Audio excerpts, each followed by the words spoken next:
மரம் மண்ணின் வரம், அதை வளர்ப்பதே மனித அறம். வனம் செய்வோம் என்ற முழக்கத்தை முன்வைத்து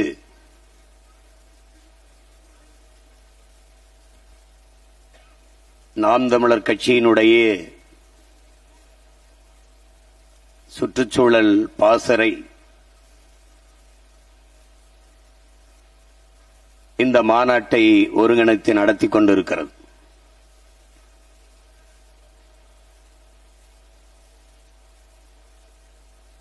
இந்த மாநாட்டை நடத்துவதற்கு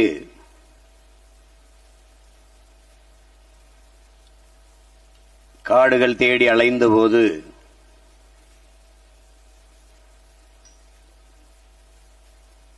எல்லோரும் பயந்து தர மறுத்தபோது, இது என் காடு அல்ல,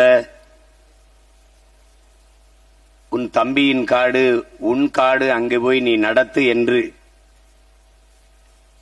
உரிமையோடு அனுமதி தந்த எங்கள் ஐயா சைதை துரைசாமி அவர்களுக்கும்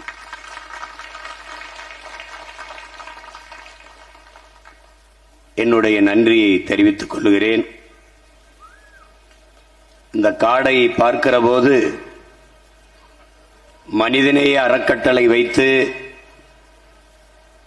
பல்லாயிரக்கணக்கான பிள்ளைகளை படிக்க வைத்து இந்திய குடிமைப் பணிக்கு அனுப்பிய பெருமகன் நம்முடைய ஐயா சைதை துரைசாமி அவர்கள்.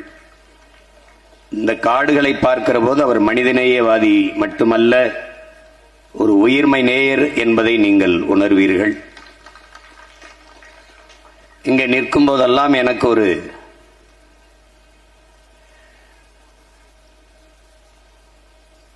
நெகிழ்வும் நினைவு பகிர்வும் வரும். அதுவே என்னுடைய ஆருயிர் இளவல் வெற்றி துரைசாமி அவர்களுடைய நினைவு. இந்த காடுகள் எல்லாம் அவனுடைய கனவு. அசைகிற இலைகள் எல்லாம் அவன் சிரிப்பாக நான் பார்க்கிறேன், உணர்கிறேன். இங்கு வீசுகிற காற்றை அவனுடைய மூச்சு காற்றாகவே நான் உணர்ந்து சுவாசிக்கிறேன். என்னுடைய தம்பிக்கு இந்நேரத்தில் நன்றி செலுத்தி அவன் நினைவை போற்றுகிறேன். இங்கே இந்த மாநாட்டை சிறப்பிக்க பெருமைமிக்க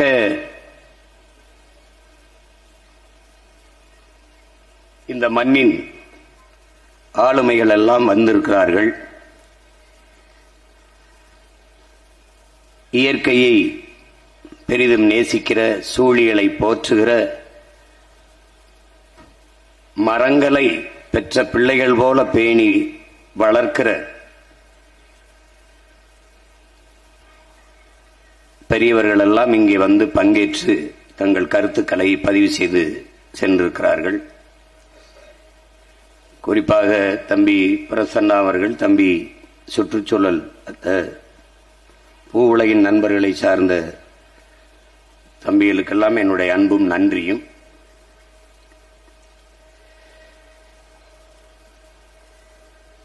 இது மரங்களுக்கான மாநாடு என்று சொல்வதையும் விட, நாம் நமக்கு உயிர்காற்றை தருகிற நம் தாய்க்கு நன்றி செலுத்துகிற ஒரு மாநாடு என்றுதான் இதை பார்க்க வேண்டும்.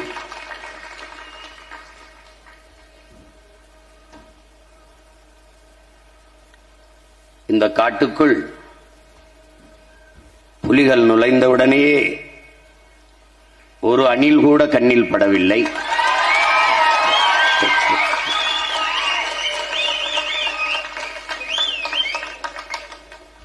அணில்களுக்கும் சேர்த்துத்தான் காடு வளர்க்க நாம் பாடுபடுகிறோம்.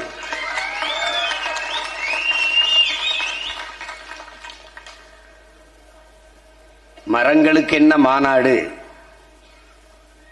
இவர்களுக்கு என்ன மறை கலண்டு விட்டதா என்று கேட்பார்கள். மறை கலண்டதால் அல்ல, மறையை கற்றதால் இந்த மாநாடு. நீரின்றி அமையாது உலகு எனின் யார் யாருக்கும் வானின்றி அமையாது ஒழுக்கு என்ற எங்கள் மறை. மணிநீரும் மண்ணும் மலையும் அணிநிழற்காடும் உடையது அரண் என்ற எங்கள் மறை. தந்த வள்ளுவ பெருமகனாரின் அந்த வழியில் நின்று வளர்கிற வாழ்கிற பிள்ளைகள் என்பதால் இந்த மாநாடு.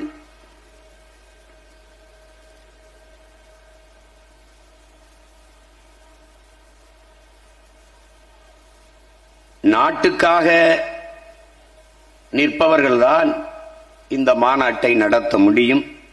அற்ப ஓட்டுக்காக நிற்பவர்கள் இதை பற்றி சிந்திக்க மாட்டார்கள். வாக்குக்காக நிற்பவர்கள் இதை நினைத்து கூட பார்க்க மாட்டார்கள். மக்களின் வாழ்க்கைக்காக நிற்பவர்கள்தான் இந்த மாநாட்டை நடத்துவார்கள், நடத்த முடியும்.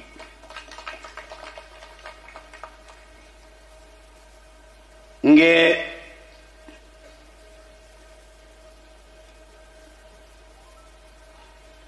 என்னுடைய தம்பி கவிபாஸ்கர் எழுதிய கவிதை நூலை நாம் வெளியிட்டோம். நான் மரங்களுக்காக மாநாடு போடுகிறோம், நீ கொஞ்சம் கவிதை எழுதித்தா என்று கேட்டேன். அவன் எழுதி அந்த காலம் கடந்து விட்டதால் அது காட்சிப்படுத்த முடியவில்லை. அதை நூலை நாம் வெளியிட்டோம். எல்லோரும் வாங்கி நீங்கள் படிக்க வேண்டும். அதிலே என் தம்பி எழுதியிருக்கிறான், காடும் காடு சார்ந்த இடமும் முல்லை. அது தமிழன் வைத்த பெயர். காடும் காடு சார்ந்த இடமும் கொல்லை, அது திராவிடம் தந்த துயர் என்று எழுதியிருக்கிறார்.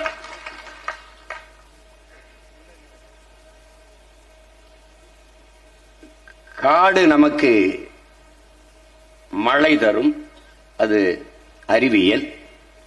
காடு நமக்கு, மரம் நமக்கு உயிர் தரும், அது உயிரியல். மரம் நமக்கு மழை தரும், அது அறிவியல். மழை நமக்கு உயிர் தரும், அது உயிரியல். மழை நமக்கு பொருள் தரும், அது பொருளியல். எல்லாம் தந்த மரத்தை வெட்டி கொலை செய்கிறாயே, இது என்னடா அரசியல் என்று அதிலே என் தம்பி எழுதியிருக்கிறார். இங்கே மரம் போல நிற்கிறாயே என்று சக மனிதனை யாரும் திட்டாதீர்கள். ஆனால் எந்த மனிதனும் மரம் போல வாழ்வதில்லை. மரம் மனிதன் வேறு, மரம் வேறு என்று அந்த கவிதை நூலிலே என் தம்பி கவிபாஸ்கர் எழுதியிருக்கிறார். இன்னும் ஒரு நூல் வெளியிட்டோம், என்னுடைய தம்பி தபுசங்கர் அவர்களுடைய கவிதை நூல். அந்த கவிதையெல்லாம் என்னுடைய தம்பி அருள்ராஜன் அவர்கள் நெறியாள்கையில் எடுத்து சொல்லிக்கொண்டே வருகிறார். வாழ்நாள் முழுதும் மரத்தை வெட்டியவனுக்கும் சவப்பட்டி தந்தது மரம் என்று ஒரு கவிதை தம்பி எழுதியிருக்கிறார். இதிலே மரத்தின் அருமைகளை எடுத்துச் சொல்கிற அரிய கவிதை படைப்புகளை என் தம்பிகள் இருவரும் தந்திருக்கிறார்கள். வாங்கி நீங்கள் படிக்க வேண்டும், நம் பிள்ளைகளுக்கு படிக்க கொடுக்க வேண்டும். மரத்தின் அருமை குறித்து அருமை பெருமக்கள், அன்பு தம்பிகள், நம்முடைய போற்றுதற்கும் வணக்கத்திற்கும் உரிய கவிஞர் பெருமக்கள் எல்லாம் நமக்கு எடுத்து சொன்னதை கவிதையாகவும் காணொளி ஆவணங்களாகவும் பார்த்தோம்.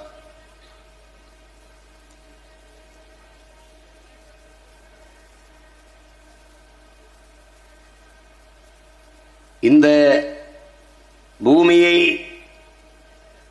சமநிலைப்படுத்துவதில் மரத்தின் பங்கு மகத்தானது என்பதுதான் அறிஞர்கள் எல்லோருடைய கருத்து.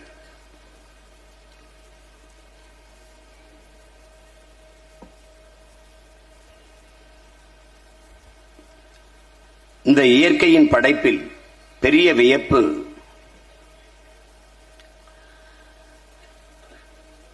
எல்லா உயிர்களும் மூச்சுக்காற்றை, உயிர்காற்றை, ஆக்சிஜனை சுவாசித்துவிட்டு நச்சுக்காற்றை வெளியிடும். மனிதர்கள் உட்பட எல்லோரும், மனிதர்கள், விலங்குகள், பறவைகள் எல்லாம். ஆனால் மரங்கள்,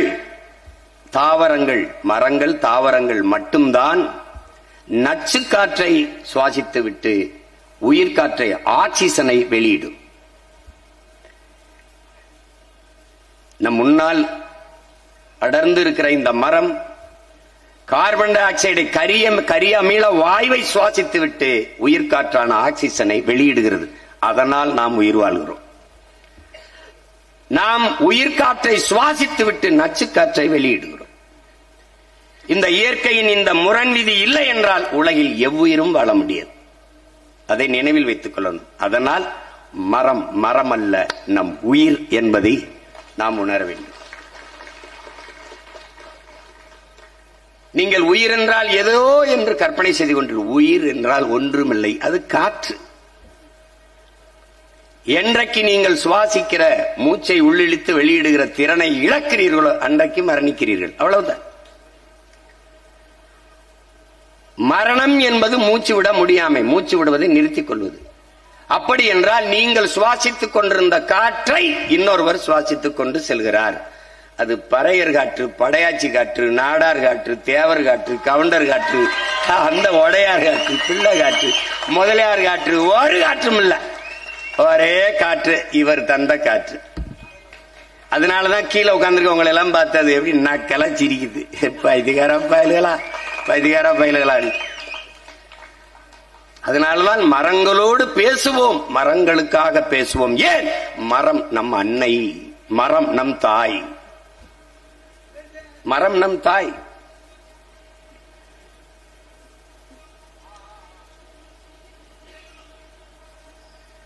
மரத்தின் அருமையை தெரிந்த அறிஞர்கள் எவ்வளவு! நம்மோடே வாழ்ந்த பெருமக்கள்,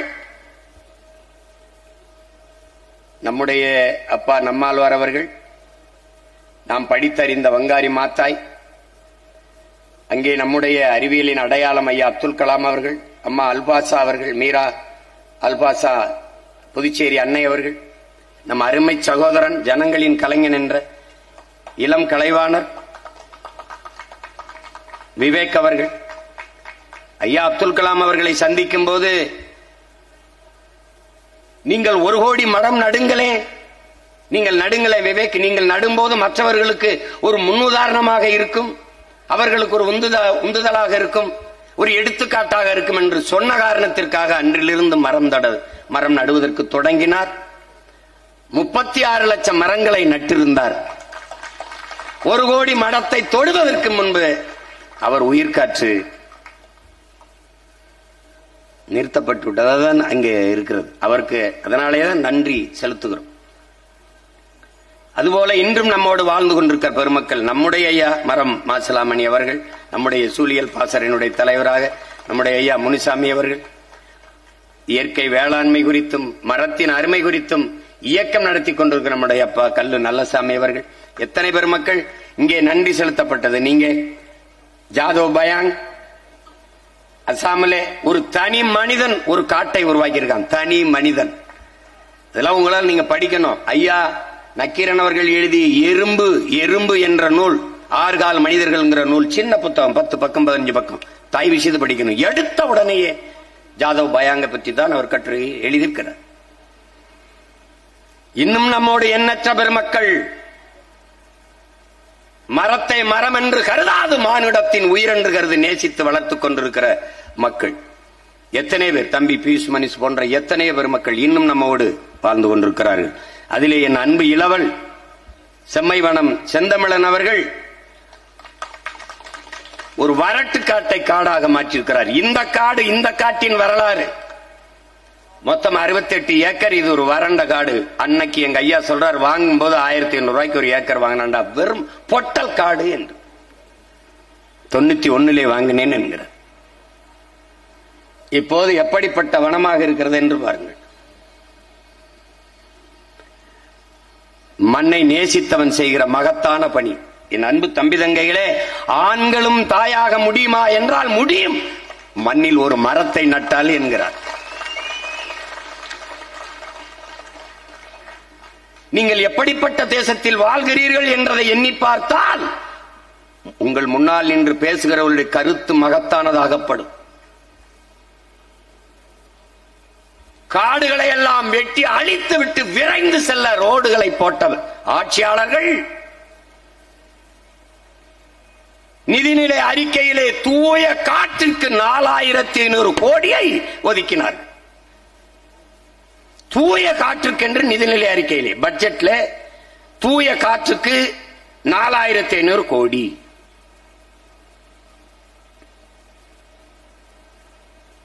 இதை கேட்கும் போது நீங்க எப்படி எடுத்துக்கிட்டீங்க? 4500 கோடி தூய காற்றுக்கு. எப்படி தூய காற்று எப்படி கொண்டு வருவீங்க? எங்க இருந்து வாங்கிட்டு வருவீங்க? எந்த நாட்டில இருந்து வாங்கிட்டு வருவீங்க சொல்லுங்க? பாதுகாப்புக்கு ரபேல் விமானம் பிரான்ஸ்ல வாங்குனீங்களா அப்படியா? இல்ல பெட்ரோல் டீசல வேற நாட்டில் வாங்குறீங்களா அப்படியா? காற்றை எங்கிருந்து வாங்கி வருவீர்கள்? அதை எப்படி தன் நாட்டு குடிகளுக்கு விநியோகம் செய்வீர்கள்? எப்படி எப்படி? சூரிய தந்தை கடல் தாய் இருவர் இணைவில் புணர்ச்சியில் நீராவியாகி மேலே போய் குளிர்ந்து மேகமாகி தூய குடிநீரை வீட்டு வாசலில் கொட்டுகிறது மழை. அதை தேக்கி சேமித்து வைக்காமல் அடுத்த நொடியில் கடலிலே கலக்க விட்டு, இயற்கையின் சுத்திகரிப்பை விட நீ பெரிய சுத்திகரிப்பு பண்ணிருவியா? கடல்ல கலக்க விட்டுட்டு கடல் நீரை சுத்திகரித்து குடிநீராக்கி தருகிறோம் என்று 50,000 கோடிக்கு பணம் ஒதுக்கிய ஆட்சியாளர்கள் கிட்டே நீங்கள் வாழ்ந்து கொண்டிருக்கிறீர்கள்.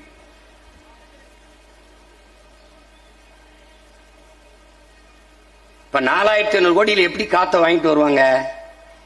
இது எங்க இருந்து வாங்கிட்டு வருவாங்க? யாரு காற்றை விக்கிறாங்களா? கடைசியா தண்ணியை வித்தான், இப்ப காற்றை விக்கிறேன்னு வந்துட்டான். காற்றை வாங்கிட்டு வந்து எப்படி கொடுப்ப? எல்லாரும் இடவாறு கட்டுற போது இங்க ஒரு குடுவையை போட்டு அதுல இருந்து மூக்கில் அப்படி மாட்டிக்கிட்டு அப்படியே எல்லாரும் போயிட்டு இருக்கணும். செல்வனோட போற மாதிரி அப்புறம் மூச்சு காற்றோட மூக்குல மாட்டிக்கிட்டு போற காலம் வரும். இப்ப இந்த 4500 கோடியில காத்து வாங்கி எத்தனை பேருக்கு கொடுத்திருக்காங்க? இந்த காற்று விற்பனைக்கு வரும் என்று சொல்லும் போது நீங்கள் சிரித்தீர்கள். இன்று இந்திய நாட்டின் தலைநகராக இருக்கிற டெல்லியில தூய காற்றுக்கென்று வந்து ஒரு அறை இருக்கு. கொஞ்ச நேரம் வந்து உட்கார்ந்து காசு கட்டி சுவாச்சிட்டு போலாம். இன்னும் ஒரு சில காலங்களுக்குள் தமிழ்நாட்டுக்குள்ள வரும். காற்று மாசுபட்டு போனது. அது சொல்லும் போது கேட்க முடியுது. பருவநிலை மாறிடுச்சு, காலநிலை மாறிடுச்சு. அப்போ ஒரு கேள்வி இல்லை நம்மள, பருவநிலை மாறியதா இல்லை நாம் மாற்றினோமா? காற்று மாசுபட்டு போனதா அல்லது நாம் அந்த காற்றை மாசுபடுத்தினோமா? அதுதான் இந்த கேள்வி எழுந்தால் நாம் மாற்றத்தை நோக்கி பயணிக்க முடியும். இல்லைன்னா இது தெண்ட வேலை, இது வெட்டி வேலை அப்படின்னு.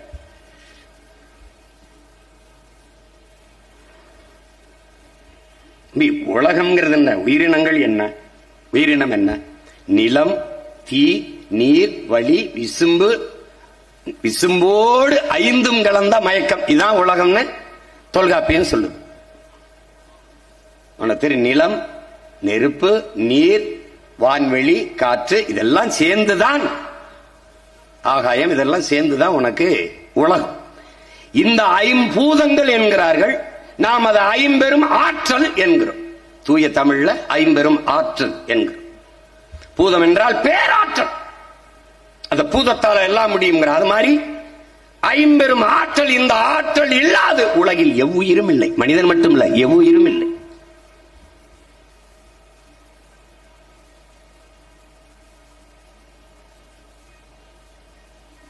அதிலே அந்த விசும்பு, அந்த காற்றை தருவது மரங்களை தவிர வேறொன்றும் இல்லை. வெறுமனே வீசுகிற நச்சு காற்றை மூச்சுக்காற்றாக மாத்தி தரக்கூடிய மகத்தான படியை இந்த மரங்கள் தான் செய்யுது. நன்கு நாம விளங்கணும். இப்ப புவி வெப்பமாகுது அப்படின்னு அது சட்டுன்னு புவி வெப்பமாகுதுன்னு ஒரு வார்த்தையில பிடிச்சிடறான். அது காரணம் என்ன அதை பார்க்கணும்ல. அதுக்கு என்ன காரணம்? அதுக்கு காரணம் இங்கே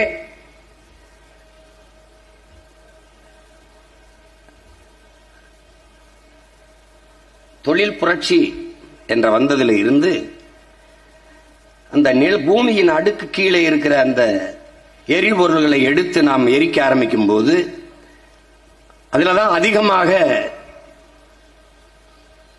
இந்த புகை தான் இதற்கு காரணங்கிறான். இது எதது? நச்சு ஆலைகளின் வெளியிடுகிற புகை. இன்னைக்கு ஸ்டெர்லைட்டு, இந்த இங்க எண்ணூர்ல இருக்கிற ஆலைகள், இந்த மாதிரி இந்த நச்சு ஆலைகளினுடைய புகை, அதோட இந்த கார்கள் வெளியிடுகிற பெட்ரோல் டீசல் புகை, இது எல்லாம் இங்க இருந்து போற தூசி, இந்த மின் உற்பத்தி இங்க இருக்குல்ல, இப்ப இந்த அணு உலை, இந்த மாதிரி இவையிலிருந்து போற நச்சு புகைகள், இதெல்லாம் சேர்ந்து என்ன ஆயிருது?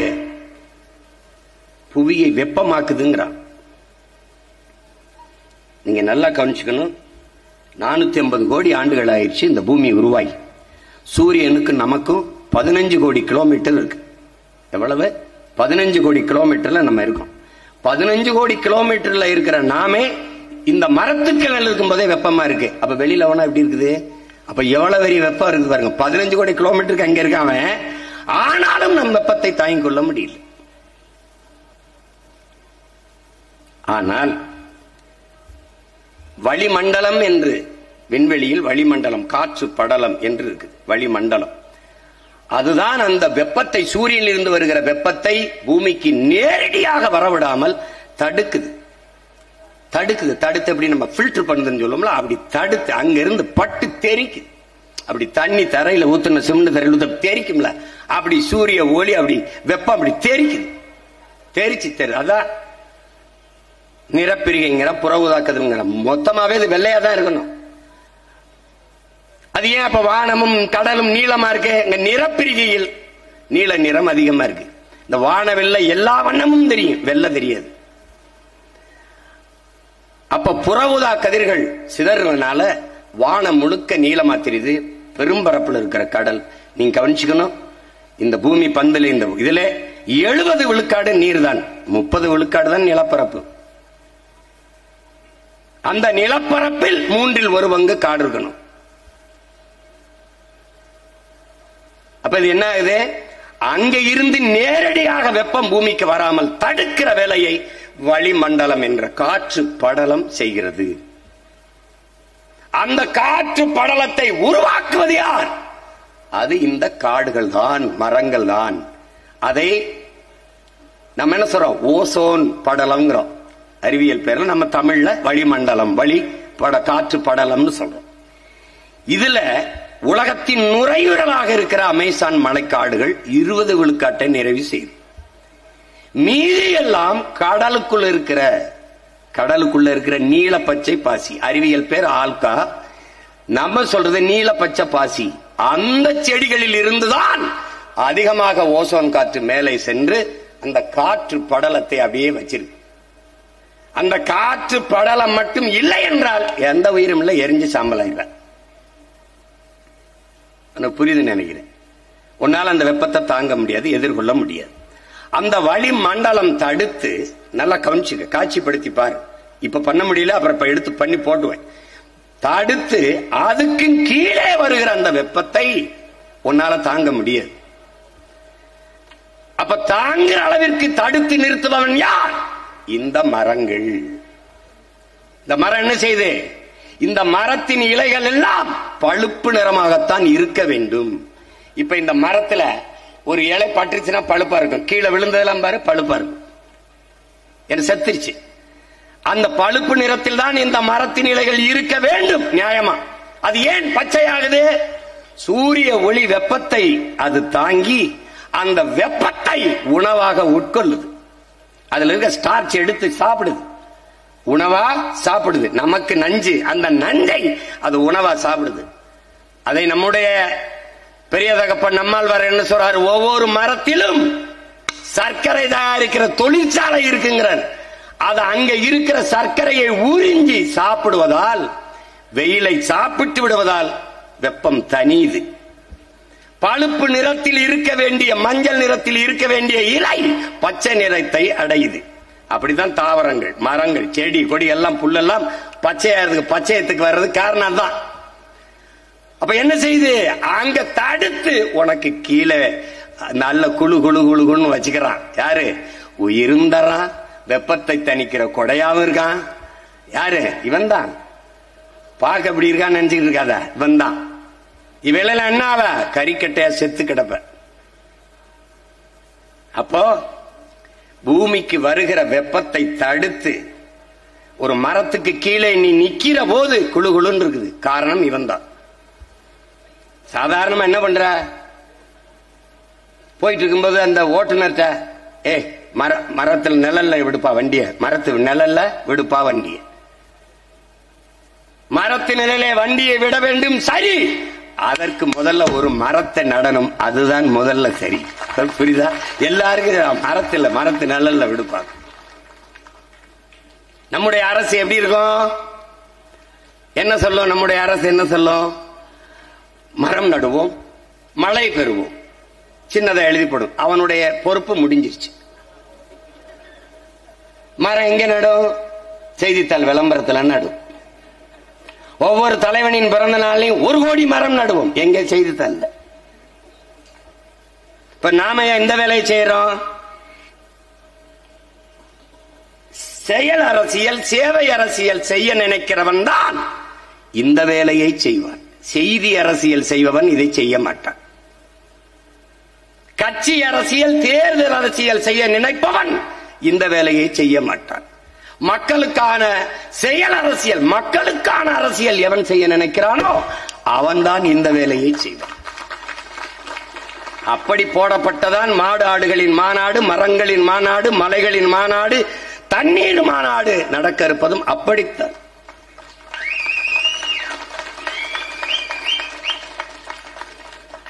செல்வம் என்றால் என்ன? முதலில் செல்வம் என்றால் என்ன? காடு செல்வமடா, ஆடு மாடு செல்வமடா, அறிவு செல்வமடா, கடலின் வளம் செல்வம், மலை செல்வம், மணல் செல்வம். செல்வம் என்றால் அதான் செல்வம். பைத்தியக்காராணி வச்சிருக்க காந்தி படம் போட்ட அது வல்லடா செல்வம், அது தாளடா தாள். அந்த தாளை தந்தவன் இவன் தானடா, இவன் தானடா, இவன் தானடா செல்வம். பைத்தியக்காரன்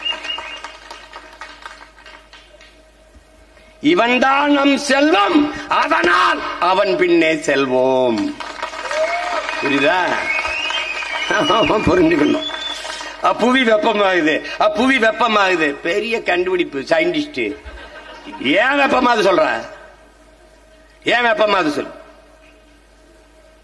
இந்த பசுங்கூட விளைவுன்னு சொன்னாங்க, அது கிரீன் ஹவுஸ் எஃபெக்ட். அது என்னன்னா, அந்த குளிர்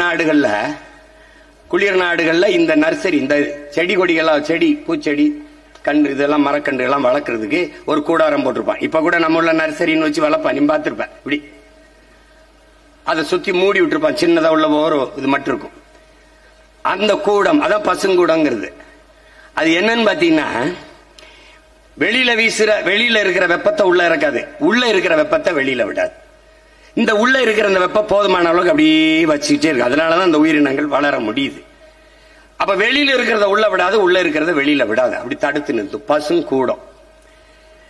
எப்படி அந்த கூடம் போல இந்த பூமி பசுங்கூடமா மாறிடுச்சு. எப்படி பசுங்கூடமா மாறுது பாரு. தினம் சூரியன்ல இருந்து வெயில் பூமிக்கு வருது. இது என்ன செய்யுது?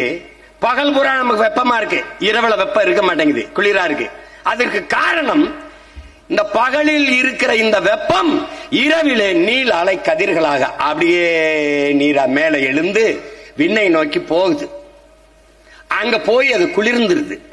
அதனால் நமக்கு குளிரா இருக்குது, வெப்பம் தணிந்து குளிரா இருக்குது. இப்போ இந்த நீல அலை கதிர்களா மேல போகுதுல வெப்பம் இரவுல, அதை போக விடாம ஒருத்தன் தடுக்கிறான். அந்த அயோக்கியப்ப யாரு? யார் செய்யறா? அதுதான் இங்கு தொழில் புரட்சி என்று கொண்டு வந்தப்பட்ட ஒன்று. எப்படின்னா அவன் என்ன சொன்னா, இங்க பாரு, இந்த பூமிக்கு அடியில் இருக்கிற மீத்தேன் எடுக்கிறது, நிலக்கரியை எடுத்து அந்த மின்சாரம் தயாரிக்கிறது, இந்த மீத்தேன் ஈத்தேன் எடுக்கிறது, ஹைட்ரோ கார்பன் எடுக்கிறது, இந்த மாதிரி இதுகள்ல தான் புவி அதிகமா வெப்பமாகுதுங்கிற. அதுல மீத்தேன் அளவு கம்மி, அதனுடைய வாழ்நாளும் கம்மி. ஆனால் மீத்தேனாலதான் 60 விழுக்காடு பூமி வெப்பமாகுதுங்கிறான். எல்லாம் கொஞ்சம் அதனுடைய அளவு கம்மி, அதை கொஞ்சம் தானே எடுக்கிறான் மீத்தேன் அப்படி நினைக்கூடாது நீ. அது கொஞ்ச நாள் தான் அதனுடைய வாழ்நாள் இருக்கு. ஆனால் அது பூமியை 60 விழுக்காடு வெப்பத்தை தந்துருதுங்கிற. அப்ப இது என்ன செய்து, இந்த காற்றுகள் எல்லாம், இந்த புகையெல்லாம் அப்படியே மேல போய், இந்த கார் வெளியிடுகிற நச்சு புகையெல்லாம் மேல போய், இந்த சரியா இந்த பூமியில இருந்து, இந்த தரை பகுதியில் இருந்து 15-20 கிலோமீட்டருக்கு மேல அந்த விண்வெளியில ஒரு கருப்பு படலம் போல படர்ந்து நின்னுகிறதுன்றான்.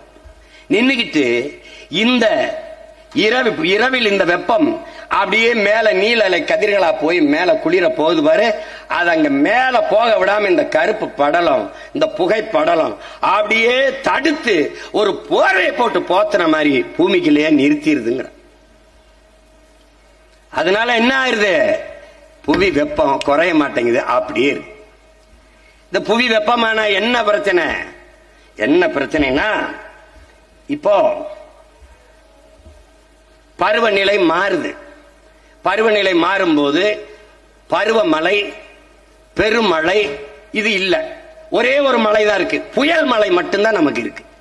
பருவமழை இப்ப அக்டோபர் நவம்பர் ஐப்பசி கார்த்திகை மழை பொழியும் அப்படின்னா அது மழைக்காலம், கார்காலம் அப்படின்னா ஒரு பருவத்துக்கு பயிரிடுவது எல்லாம் முறையா நடக்குது. இப்ப அந்த பருவம் மாறிடுது. இப்ப சொல்லும் போது நம்ம கிராமத்துல பருவம் தப்பிருச்சும்பா, பருவம் மாறிடுச்சும்பா. அதுக்கு காரணம் இதுதான். அப்ப நம்முடைய அப்பா நம்மால வேற என்ன சொல்றாங்க, இனி இந்த நாட்டில், இனி இந்த மண்ணில் பருவமழையோ பெருமழையோ கிடையாது, புயல் மழை மட்டும்தான். அது எப்ப பெய்யும் எப்படி பெய்யும் தெரியாது. ஏப்ரல் மே மாசம் கோடை நினைச்சிருப்பா, பெரும் புயல் அடித்து போய் கொண்டு போயிட்டு இருக்கும். ஏன்னா மாறிடுச்சு பருவம். அதற்கு காரணம் இந்த பருவநிலை மாற்றத்திற்கு காரணம் புவி வெப்பமாகுது. வெப்பமாகும் போது நீ பாத்தீங்கன்னா அடுப்புல இப்ப பானையை வச்சு உலை வைக்கிறதுன்னு சொல்றோம். தண்ணியை அதுல ஊத்தி கீழே நெருப்பை எரிக்கும் போது இந்த உலை பொங்குது. வெப்பம் தாங்காம, சூடு தாங்காம என்ன செய்யுது, உலை பொங்கி அப்படி பொங்கி கொட்டுது. அப்படி பூமியின் வெப்பம் தாங்காம கடல் பொங்கி கொட்டும். அப்படி வெப்பமாகி கொந்தளிக்கும் போது இங்க சொல்றாங்கல்ல, ஆதி நிலம் என்பது தீவு. அந்த தீவிலே பல தீவு, மன்னார் வளைகுடா 2-3 தீவு உள்ள போயிடுச்சுங்கிறான். இது என்ன செய்யும், கடலோர கிராமங்கள், கடலோர பகுதிகள் பல இடங்களை அப்படியே முழுங்கிரும். புவி வெப்பமான ஒரு சுனாமியே நம்ம தாங்க முடியல. அப்ப கொந்தளிச்சு என்ன பண்ணும், கடலோர பகுதிகள், கிராமங்கள் எல்லாவற்றையும் 300-400 கிலோமீட்டருக்கு உள்ள போய் இழுத்து மூழ்கடிக்கும். பேரழிவை இந்த பூமி சந்திக்கும். அது எப்படி பொங்கி வழியுதோ அப்படி கடல் பொங்கி வழிஞ்சால் என்ன ஆகும்னு நீ கொஞ்சம் கற்பனை செஞ்சு பாத்துக்க. அப்ப என்னென்ன ஆபத்துங்கிற, என்ன உயிரினம் உள்ள வாழும், எந்த உயிரினம் உள்ளே வாழும் பாரு. நீ கொதிக்கிற தண்ணியில ஒரு பூச்சியை பிடிச்சு போட்டா, ஒரு மீனை உயிரோட போட்டா என்ன செத்து போகும். அதான கடல் அளவுக்கு மீறி கொதிச்சா என்ன உள்ள எந்த உயிரினம் வாழும். மனித உணவு தேவையில் 33 விழுக்காடை கடல் உணவு தான் நிறைவு செய்துங்கிறான். கடல் வெப்பமாகி கொந்தளிச்சு பூரா செத்து போச்சுன்னா பட்டி நடந்து நீ சாக வேண்டியதுதான். அப்ப ஒவ்வொன்னையும் நீ பார்க்கணும். அப்ப பருவநிலை மாறும்போது புவி வெப்பமாகும்போது என்ன ஆகுது, இமயமலையெல்லாம் பனிப்பாறையை கொண்ட மலை. 15,000 இடத்தில் இருந்து பனிப்பாறைகள் உருகி ஓடியாருது வெப்பத்தில்.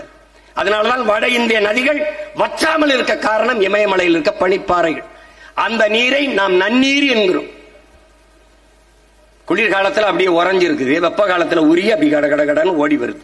அதனாலதான் கங்கை, இந்த பிரம்மபுத்திரா போன்ற நதிகள் எல்லாம் வற்றாமல் இருக்கிறது காரணம் தான்.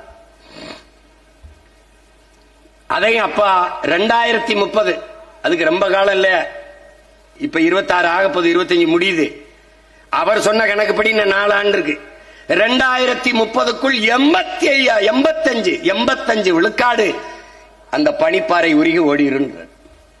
85 விழுக்காடு பனிப்பாறை உருகி ஓடினால் வட இந்திய நதிகளும் வறண்டு போகும். அப்புறம் என்ன ஆகும்? அது நான் சொல்ல வேண்டியதுல உனக்கே தெரியும்.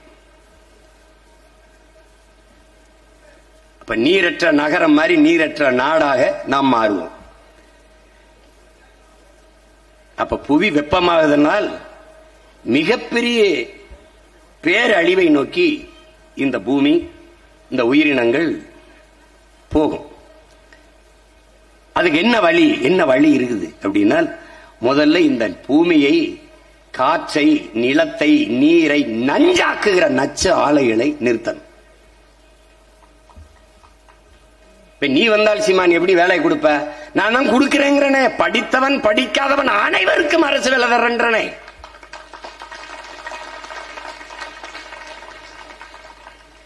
நீ இன்னைக்கு கடைபிடித்தோம் கொள்வார் இல்லைங்கிற மாதிரி நான் நல்லதை சொன்னா இவன் கேட்கிறேன். எப்படி நான் தான் தர்றேங்கிறேன். மூரா சாம்சங்ல தான், நோக்கியோ, கொண்டாய், அதுலதான் வேலையிட நிலமும் வளமும் சார்ந்த தொழிற்சாலைகள், வேலை வாய்ப்பு, வளர்ச்சிங்கிற.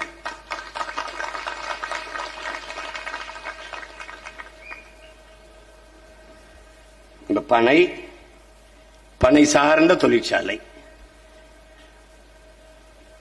பனையில மாதிரி ஒரு பயன் தரக்கூடிய ஒரு உயிரினம் உண்டா? பனையிலிருந்து பொட்டி, பனையிலிருந்து பாய், பனையிலிருந்து நாறு, பனையிலிருந்து கட்டிலு, பனையிலிருந்து கொட்டான், பனையிலிருந்து கருப்பட்டி, பனையிலிருந்து கல்லு.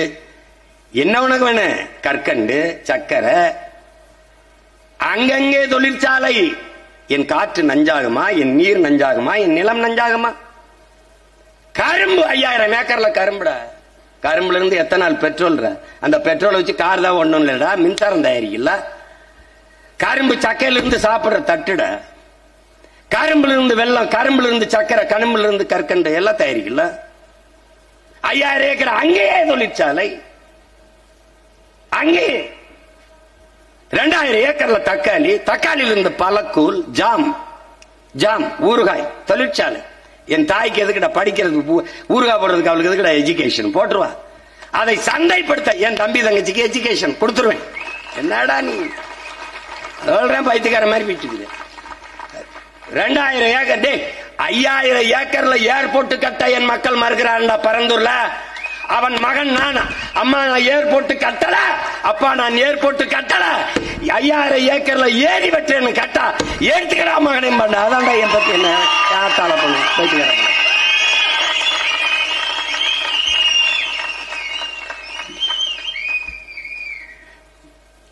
கொஞ்சம் யோசிக்கணும், மாற்றி யோசிக்கணும்.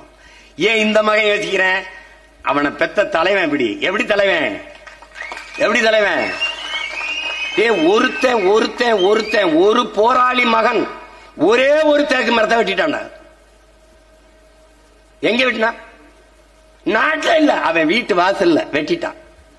இது சத்தியமா உண்மை, எங்க அண்ணன் மேலானே உண்மை, நீ நம்பு. வெட்டிட்டான். எனக்கு எப்படி தெரியும்னு கேளு. நான் பாட்டுக்கு போயிட்டே இருக்கும்போது, கூட்டிட்டு இருக்கும்போது அவங்க ஒருத்தன் குடத்தை வச்சா, அண்ணா வணக்கம்னு ஒரு கண்டுகளை வச்சுக்கிட்டே வணக்கம் போட்டே இருப்பான். ஒரு வாரம் கழிச்சு என் தம்பி சேரா கேட்கிறேன், யாருன்னு கேளு. அண்ணா என்னன்னு கேளுங்க, என்ன பண்ணிக்கிட்டு இருக்கான்னு கேளுங்க.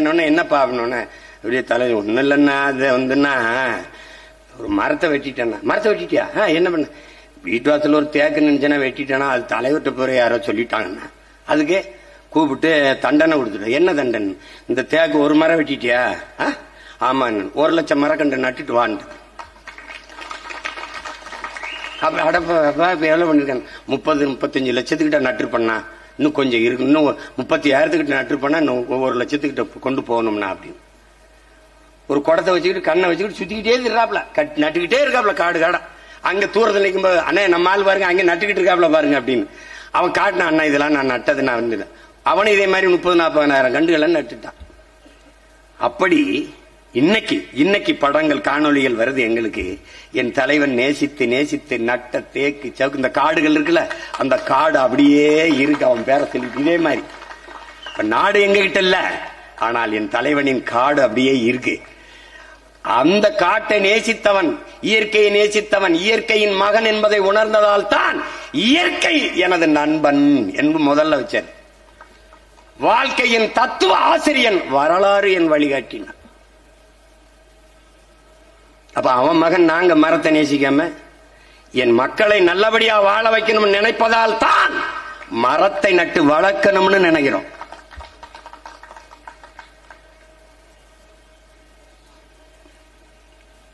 சிலப்பதிகாரத்தில் நம்முடைய மூதாதை இளங்கோடிகள் மருங்கு வண்டு சிறந்து ஆர்ப்ப மணிப்பு ஆடை அதுபோர்த்து கருங்கையில் கண் விழித்து ஒழுகி நடந்தாய் வாழி என்று பாட்டு.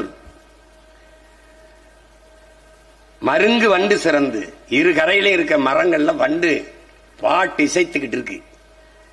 ஆர்ப்ப மணிப்பு ஆடை, அந்த பூக்கள், மரங்கள் இருக்க பூக்கள்லாம் அந்த தண்ணி மேல அந்த ஆடை அந்த நீர் மேல கொட்டதுனால அது பூவால செய்த ஆடையை போர்த்தின மாதிரி இருக்குது.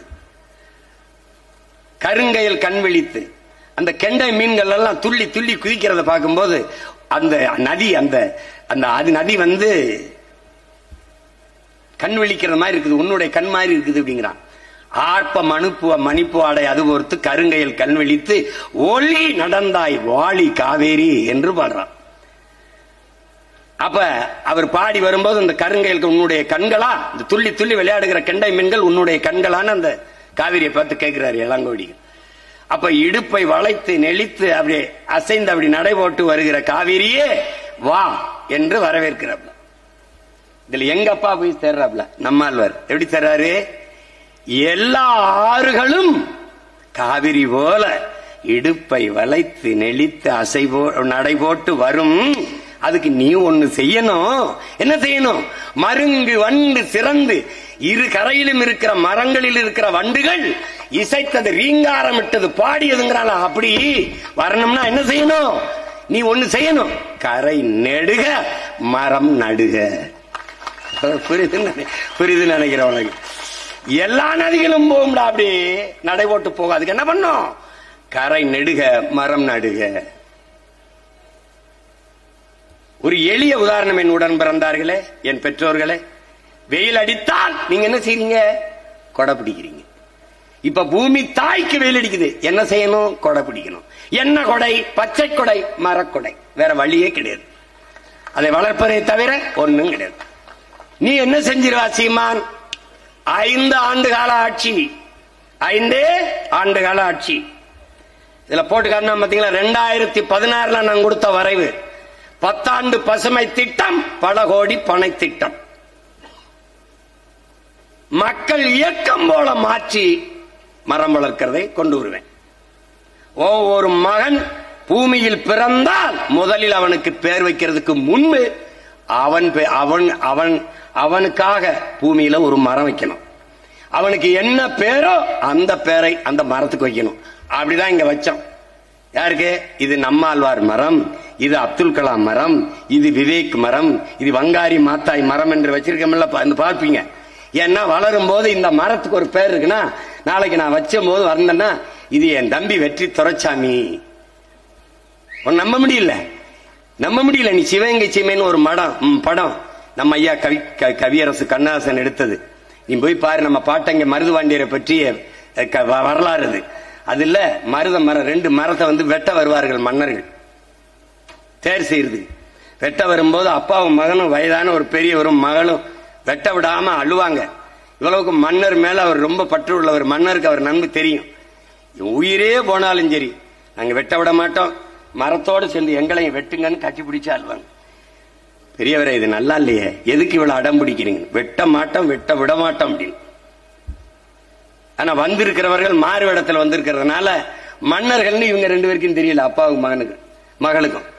ரொம்ப நேரம் தர்க்கம் பண்ண பிறகு ஏன் இவ்வளவு அடம் பிடிக்கிறீங்க அப்படின்னு. இல்ல, இது எங்க மன்னர்கள், அது பெரிய மருது, இது சின்ன மருது, அதனால நாங்க வெட்ட மாட்டோம்னு 2 பேரும் நிக்கிறாங்க. 2 பேரும் தான் நிக்கிறாங்க. என்னடா நம்ம நாட்டு மக்கள் இவ்வளவு பற்று வச்சிருக்காங்கடா நம்ம மேல, இந்த மரத்துல பெரிய விட்டுருங்க, அப்படியே கலட்டி இது பண்ணி நீங்க வாங்க, நீங்க இங்க இருக்க வேண்டியதில்லை, எங்களோட அரண்மனைக்கு வாங்கன்னு கூட்டி போறது இருக்கு, காட்சியில இருக்கு, நீங்க பார்க்கலாம். அப்போ பெயர் வைக்கணும். அவன் ஒவ்வொரு பிறந்த நாளைக்கும் ஒரு மரம். எங்க அப்பா சொல்றாங்க பாருங்க, 7 கோடி பேர் இருக்கான், 6 கோடி பேர்னு வச்சுக்கிறோம். வருஷத்துக்கு ஒரு மரம் நடந்தால் 10 வருஷத்துல எத்தனை கோடி மரம் நட்டுக்கலாம்ங்கிறத சொல்றாரு பத்தியலா. அப்படி அப்ப என்ன திட்டம்? 10 ஆண்டு பசுமை திட்டம், பல கோடி பனை திட்டம். நீ எழுதி வை பிரபாகரன் மகன், நான் சொல்றேன் 10 ஆண்டுகளை இந்த பூமி பந்தை என் தாய் நிலத்தை பச்சை போர்வையால் நான் போத்திடுவேன். நீ சாலையில பயணித்து போனால் ஒன்னு மேய்ச்சல் நிலம், இன்னொன்னு நீர்த்தேக்கம், இல்ல காடுகள், இல்ல வேளாண் பண்ணைகள். இததான் நீ பார்ப்ப. இப்படி திரும்பினா ஆடு மாடு மேய்ஞ்சுக்கிட்டு இருக்கும், இப்படி திரும்பினா காடா இருக்கும், இப்படி திரும்பினா வேளாண் பண்ணை நிலமா இருக்கும், அப்படி திரும்பினா நீர் தேக்கமா இருக்கும். டேய், இத நான் சாதிக்கல, நான் பிரபாகரன் மகன் இல்லடா, நீ எழுதிட்டு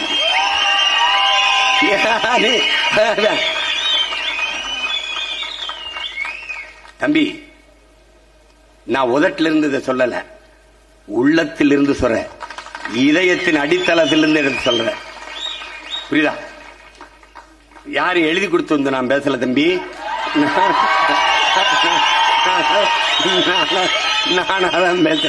நானாதான் பேசுறேன். புரியுதா? ஆண்டன் சொக்கே வந்த ரஷ்ய எழுத்தாளன் சொல்றான், இது இந்த தோல்வியுற்ற சமூகம், தோற்று போன சமூகம்ங்கிறது எப்படி கண்டுபிடிக்கிறதுன்னா, எவனாவது ஒரு நல்ல சிந்தனையோடு ஒருத்தன் வந்தான்டா, அவனுக்கு எதிராக 1000 முட்டாளை இறக்கி விடுவான்டாங்கிறான். அது சொல்றான், ஏன் உண்மையிலே சொல்லியிருக்கான்பா. இதை வாய்க்கு வராத பேரத்து வராரு ஆண்டன் சொக்கே உண்மையிலே சொல்லியிருக்காப்ல. அதனால அதுல இருந்து தெரிஞ்சுக்கலாம் அது வீழ்ச்சி விட்டுற சமூகம்னு. நம்ம இப்ப பேசிட்டு போக, நான் ஒரு ஆள் தான் பேசுறேன், 1000 பேர் பேசுவான். ஏன்னா அங்க கடையை வாடகைக்கு விடுறவன், வீடை வாடகைக்கு விடுறவன் அவன்லாம் கிடையாது. இப்ப வாய வாடகைக்கு விடுறவன் அதிகமா வந்துட்டான்.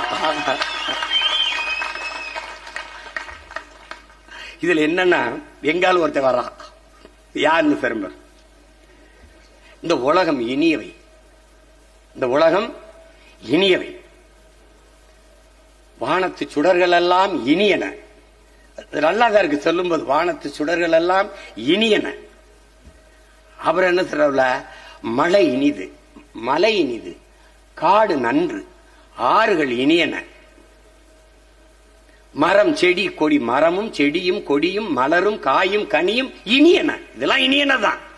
நீரில் வாழ்வனவும் நல்லவை, நீரில் வாழ்வனவும் நல்லவை. கடைசி அவர் வரிசராம் பாருங்க, மனிதர் மிகவும் இனியவர். யாரு? நம்ம பாட்டன் பாரதி எப்படி ஏமாந்திருக்கான் பாரு. இது எல்லாம் சரிதான், மனிதர் மிகவும் இனியவர். இத பூராத்தையும் அழிச்சவன் யாரு? இந்த இனியவன் தான். இயற்கையின் பரிணாமத்தில் கடைசியா வந்த சமூக விலங்கு இவன் தான்.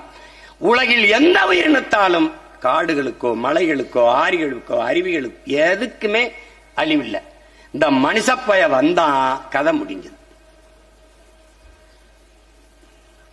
அதான் கிளாடு புரிங்க சொல்லலாம். ஆதியில் நாம் காடுகளில் பசிக்கு வேட்டையாடினோம், கிழங்குகளை உண்டோம், கனிகளை திண்டோம், அருவி ஆறுகளில் நீரெள்ளி குடித்தோம். அப்போது நம் பூமி தாய் கண்ணிகளியாமல் கற்போடு இருந்தால், பிறகு இவர்கள் வந்தார்கள், பசிக்கு வேட்டையாடாமல் பண வேட்டையாடினார்கள். நம் தாய் 18 வயசிலே பாட்டியாகிவிட்டால், கற்பிழந்து விட்டால், இப்போது மரணப்படுக்கையில் படுத்து கிடக்கிறாள். காப்பாற்ற ஓடி வாருங்கள் பிள்ளைகளேங்கிறான். யாரு? EF சும்மாசன் இருக்கான்.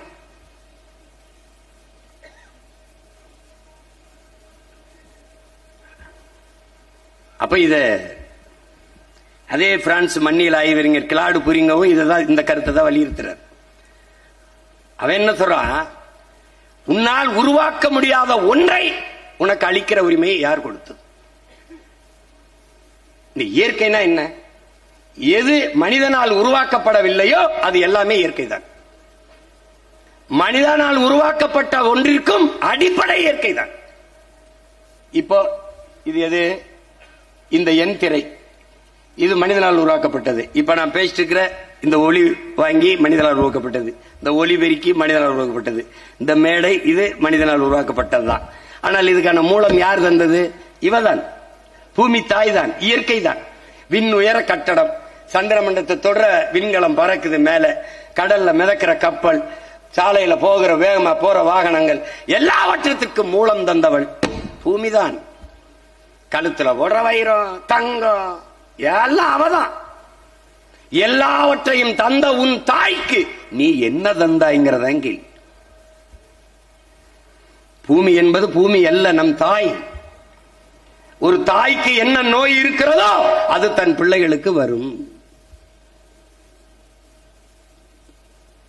உனக்கு காச நோய் இருந்து இருமணினா அம்மாவுக்கு இருக்கான்னு கேட்பான். மஞ்சக்கான் மாலைக்கண் இருந்தா உன் பரம்பரைக்கு உன் தாய்க்கு இருக்கான்னு கேட்பான்.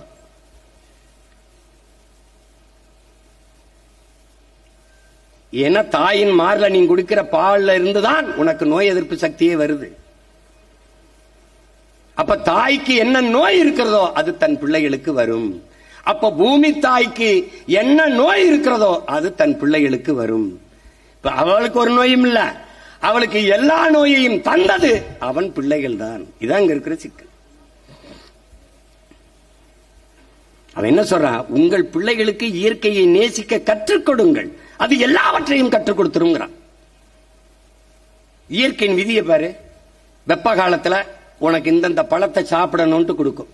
சப்போட்டா கொடுக்கும், உனக்கு இளநீர் நொங்கு கொடுக்கும், பதநீர் கொடுக்கும், நாவற்பழம் கொடுக்கும், உனக்கு பலா கொடுக்கும், மா கொடுக்கும். எந்தெந்த பருவத்திற்கு எதை எதை சாப்பிடணும்னு இயற்கை உனக்கு கொடையாக கொடுக்குது. காலையில என் பிள்ளைக்கு இது உணவு, மாலையில இது உணவு, மதியம் இது உணவு என்று தாய் எப்படி தன் பிள்ளைக்கு கொடுப்பாலோ அப்படி நம் இயற்கை தாய் பூமி அன்னை நமக்கு தர்றா. ஆனால் அதுல மாசானுவ புக்காக்கோ ஜப்பானிய வேளாண் விஞ்ஞானி என்ன சொல்றாரு? அந்தந்த பருவத்தில் கிடைப்பதை, இப்ப மாம்பழம்னா 2 மாசம் தான் கிடைக்கும். அந்த பருவத்தில் அதை உண்டு விட்டு விட்டுறணும். 2 மாதங்கள் கிடைக்கக்கூடிய ஒன்றை எல்லா காலங்களிலும் கிடைக்க வேண்டும் என்று நீ முயற்சி செய்கிற போது இயற்கையை மீறுகிறாய், இயற்கைக்கு எதிராக இயங்குகிறாய். அந்த இடத்தில் அதை பதப்படுத்த ரசாயனம் வேதிக்கு போகிறாய். அதான் பிரச்சனை. அதுதான் பிரச்சனை. இப்ப இதுக்கு என்ன மாற்று? நீ சொல்ற மீத்தேன் எடுக்காம என்ன சிமான் செய்யறது? நீ இந்த நிலக்கரியில மின்சாரம் எடுக்காம என்ன செய்யறது அப்படிங்கிற. இப்ப நீ கவனி, இது தீர்ந்து விடுகிற வளம். எது? மீத்தேன். நிலக்கரி தீர்ந்து விடுகிற வளம். 66 ஏக்கரை இதுவரை எடுத்திருக்கான் நெய்வேலியில. இன்னும் 26 ஏக்கரை எடுத்து நிறுத்தி வச்சிருக்கான். ஏன்? நம்ம இருக்கிறதுனால.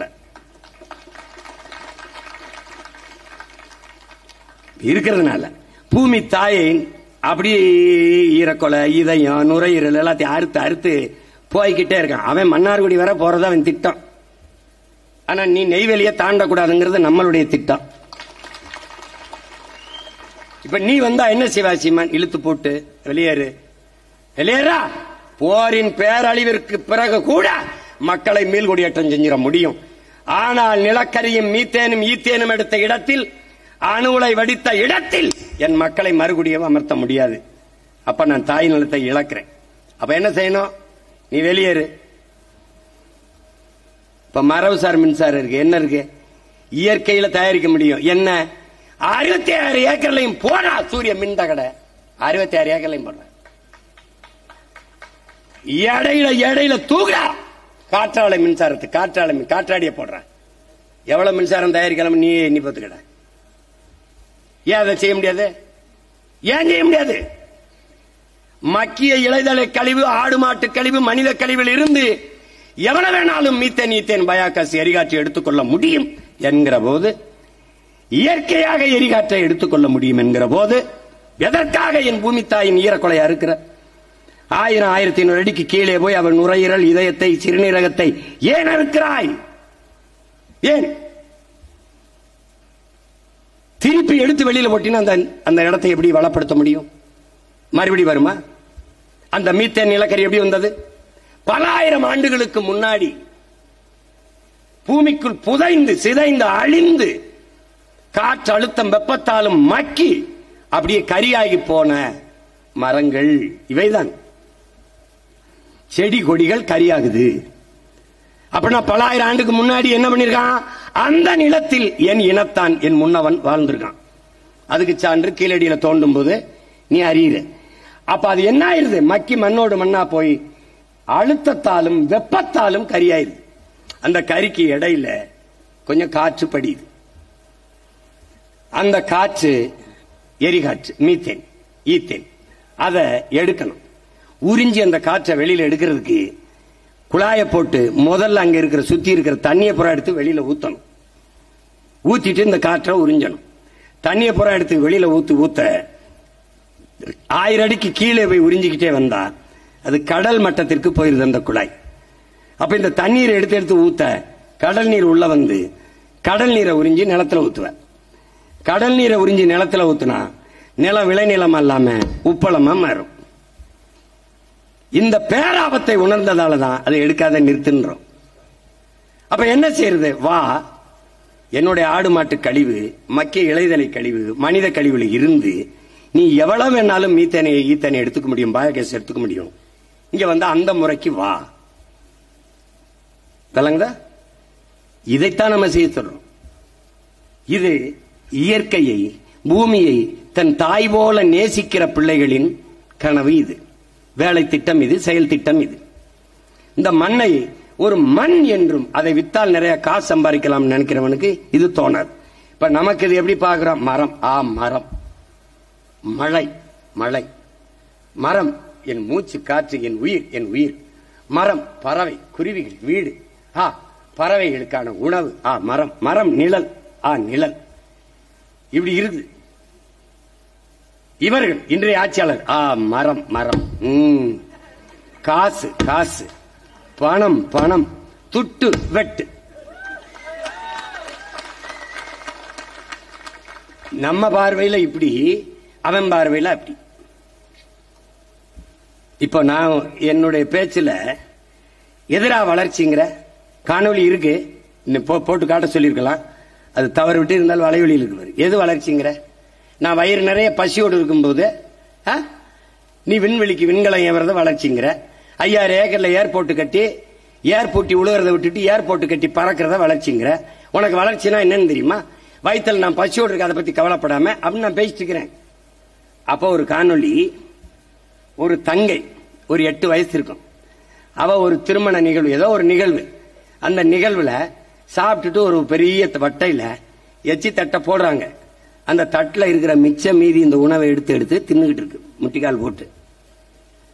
அது வெள்ள கொடுமை, அது வெள்ள கொடுமை. அதுல பல கால்கள் இப்படி இப்படிமா அந்த குழந்தை இப்படி சாப்பிட்டுக்கிட்டு இருக்கிறது, இந்த தட்டு இருந்து எடுத்து சாப்பிடுறத, இந்த மிச்சத்தை, இந்த எச்சியை சாப்பிடுறதை பார்த்து கொண்டே பல கால்கள் போய்கொண்டிருக்குது. அவ முன்னாடி இப்படி நின்று இப்படி பயந்து பயந்து சாப்பிட்டுக்கிட்டு இருக்கா. பல எச்சி தட்டுகள் அவ முன்னாடியே வந்து விழுகுது. அதுல ஒரு மனிதன், ஒரு மானுடன் கூட, பாப்பா அதை செய்யாத, வா கையை கழுவிட்டு வா, எங்களோட வந்து சாப்பிடுன்னு ஒருத்தன் கூப்பிடலடா. இந்த மனித பதர்களுக்கு இடையில நீ வாழ்ந்து கொண்டிருக்காங்கிறத கவனத்தில் வச்சுக்கடா. புரியுதா உனக்கு? எப்படிப்பட்ட சமூகத்தில் நீ இருக்கான்னு பாத்துக்க.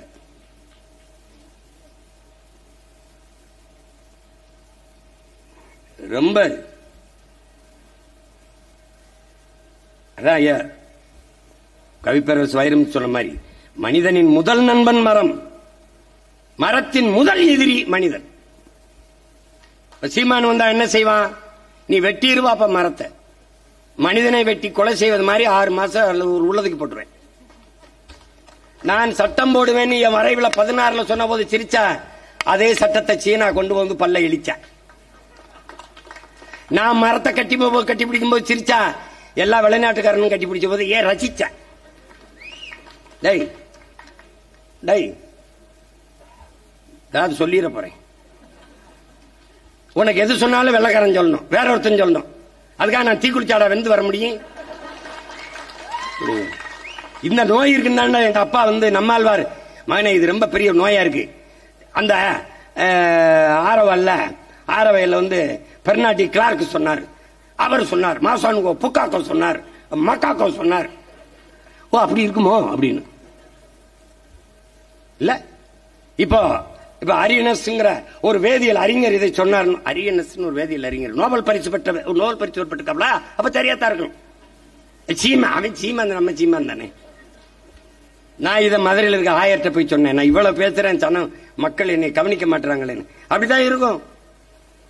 உலகம் பூரா இயேசு இறைமகன், சொந்த ஊர்ல தச்சர் மகன் தான், சொந்த ஊர்ல ஆசாரி மகன் தான், அடுத்த ஊர்ல ஆண்டவன். அந்த மாதிரி நான் என்ன கத்துறாலும் இவனுக்கு புரியல. ஏன்னா உள்ளூர் மாடு வேலை போகாதுல. ஒருவேளை இதையே इधर में शॉट में है इन दिवस दृश्य है ना the three walls in the wonderful the human nature என்னமா பேசுறான். ஐயோ சீமான் வெரி இன்டெலிஜென்ட். இவங்கள போய் ஏ அப்ப என்னன்னு கேட்டுங்க, வெள்ளக்காரன் பேரை சொல்ல வேண்டியது இருக்கு. இப்ப கூட நம்ம சொல்றதுல இப்ப மதங்களை விடு, மரங்களை நடு, சீமான் அப்படின்னு போடாம சில்வஸ்டர் ஸ்டாலின் அப்படின்னு போடு. ஏன்னா அவனுக்கு இது நோயாயிருச்சு. எதையோ ஒண்ணு தஸ்தோவெஸ்கி சொன்னது போல எங்க அப்பா நாங்க அமைதிப்படையில இப்படித்தான் ஏதாவது கப்சா போட்டு தம்பி ஏதாவது வெளிநாட்டுக்காரன் பேரை சொல்றான். எதுக்கு பண்ண? அப்பதான் அவன் கேட்பான். ஏன்னா வெள்ளையாடுக்கேன் போய் சொல்ல மாட்டான். அட பாவிகளா இவங்கள எதை கொண்டு வச்சு சரி பண்றது? அப்பது மரம்ங்கிறத பசிக்குதா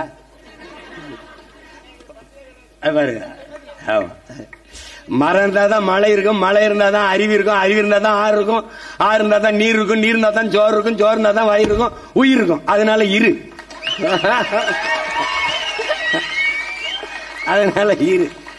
கொஞ்சம் இரு. அது ஐயா கோவை சதாசிவம் எழுதுனதுல இந்த புதிய நகரங்களில் புத்துயிர் இல்ல, ஒரு உயிர்ப்பு இல்லைன்ற. அது காரணம் தகவல் தொடர்புக்கு எழுப்பிய கோபுரங்களின் எண்ணிக்கை கூட மரங்களின் எண்ணிக்கை இல்லைங்கிறது. அங்க எப்படா மனிதனுக்கு நல்ல காற்று, பாதுகாப்பான சூழல் எப்படி இருக்கும், நல்ல குடிநீர் எப்படி கிடைக்கும் கேட்கிறாரு. இதுக்கு பதில் இருக்கா நம்மகிட்ட? இருக்கா? ஐயா நக்கீரன் அவர்கள் மலைக்காடுகளின் மனித குலத்திற்கு மலைக்காடுகளின் மடல் ஒரு மனு அப்படின்னு ஒரு கடிதம் எழுதியிருக்காரு. அந்த கடிதத்துல என் உடல் பற்றி எரிகிறது, இது தீக்குளிப்பல்ல, எரியூட்டல். அது நான் தீக்குளிக்கல, தற்கொலைக்காக தீக்குளிக்கல, எரியூட்டல்ங்கிறார். பற்றி எரிகிற அந்த நெருப்புல ரத்த நாளங்களான அந்த ஓடைகள் கொப்பளிக்கிறது, அப்படியே வெப்பத்துல கொப்பளிக்கிறது. ஏரிகள் வெப்பத்தில் ஏரிகள் கொதித்து நீராவியாகிறது, ஏரிகள் கொதித்து நீராவியாகிறது. அப்ப அந்த இயற்கை தாவரங்கள் எல்லாம் கருகி, இயற்கை தாவரங்கள் இதுல மற்ற தாவரங்கள் எல்லாம் கருகி சாகிறது. அதிலே ஊர்வன, பரப்பன, நீந்துவன, கொறிப்பன எல்லா விலங்குகளும் எல்லா பறவைகளும் எரிந்து சாம்பலாகிறது. அதுல மரம் சொல்லுது உங்கள் நுரையீரலுக்கு உயிர்காற்றை, மூச்சுக்காற்றை, உயிர்காற்றை நிரப்பிய நீங்கள் இன்று கரிக்காற்றை நிரப்புவதை நினைத்து நான் வருந்துறேன். ஏன்னா நுரையீரலுக்கு அந்த உயிர்காற்றை, மூச்சுக்காற்றை தருவது மரம்தான். அதனால அந்த மரம் வருந்துதுங்கிற. கடைசியா என்னை மனிதர்களின் நுரையீரல் என்கிறீர்கள். அந்த நுரையீரலுக்குள் எரியும் தீப்பந்தத்தை செருகியது யாருங்கிற கேள்வி எழுப்புறேன். நான் நுரையீரல் தான் உங்களுக்கு, ஆனா அதற்குள்ள தீப்பந்தத்தை செருகியது யார்? நான் செய்த தவறு என்ன? உங்களுக்கு மூச்சுக்காற்று, உயிர்காற்று தந்ததா? உண்ணுவதற்கு சத்துள்ள உணவை தந்ததா? அருந்துவதற்கு நல்ல நீரை தந்ததா? நான் செய்த தவறுதான் என்ன? எதனால் என்னை அழிக்கிறீர்கள்? எதனால் என்னை எரிக்கிறீர்கள்? இந்த கரி காற்றை உறிஞ்சிக் கொண்டு நல்ல காற்றை உங்களுக்கு தந்து இந்த உயிர் உலகம் வாழ்வதற்கு உதவியதற்கா? எதனால் என்னை அழிக்கிறீர்கள்? எதனால் என்னை எரிக்கிறீர்கள்? நான் செய்த தவறு என்ன? ஏன் உங்களுக்கு பல்லுயிர் ஓம்புதல் தெரியவில்லை? நாம யாரு? பல்லுயிர் ஓம்ப கற்றுக் கொடுத்த போதிச்ச உலக பெருமகான். உலகத்திலே ஒருத்தன் தான் பகுத்துண்டு பல்லுயிர் ஓம்புகள் என்று பாடியவன் உலகத்திலே நம்முடைய மறைவன் தான். அவனுடைய பிள்ளைகளுக்கு கேள்வி எழுப்புறார். ஏன்? யார் எழுப்புறது? மரம்தான். மரம் நம்மோடு கேக்குது, நம்மகிட்ட கேக்குது. உங்களுக்கு ஏண்டா பல்லுயிர் ஓம்ப தெரியவில்லை? அன்பு பாசம் காதல் எல்லாம் மனிதர்களுக்கு மட்டும்தானாடா? மற்ற உயிர்களிடத்தில் அதை உங்களுக்கு பரிமாற தெரியாதா? பூச்சி வண்டு பறவை விலங்குகளோடெல்லாம் உங்களுக்கு அன்பை கடத்த தெரியாதா? பரிமாற தெரியாதா? பரிமாற தெரியாதா? புல் பூண்டு செடி கொடி மரங்களோடு உங்களுக்கு பாசத்தை பகிர தெரியாதா? அருவி ஆறு ஏரி குளம் மலை இவற்றையெல்லாம் உங்களுக்கு நேசிக்க தெரியாதா? பாதுகாக்க தெரியாதா? தெரியாதா? தெரியுமா தெரியாதா? யாரு கேட்கிறா? மரம் நம்மை பார்த்து கேக்குது. உங்களுக்கு தெரியுமா தெரியாதாடா? புல்லின் பசி நீர், புலியின் பசி மானின் பசி புல், புலியின் பசி மான். உலகில் எல்லா உயிரினத்திற்கான பசிக்கும் உணவு இருக்கிறது, மனிதர்களின் பசியை தவிர. ஏன்னா மனிதனுக்கு இருக்கிறது பசி அல்ல, பேராசை. அந்த பேராசை என்று சொல்லக்கூடாது. அந்த பேராசை என்பது பெரும் தீ. அதுதான்டா என்னை எரிக்குதுங்கிற.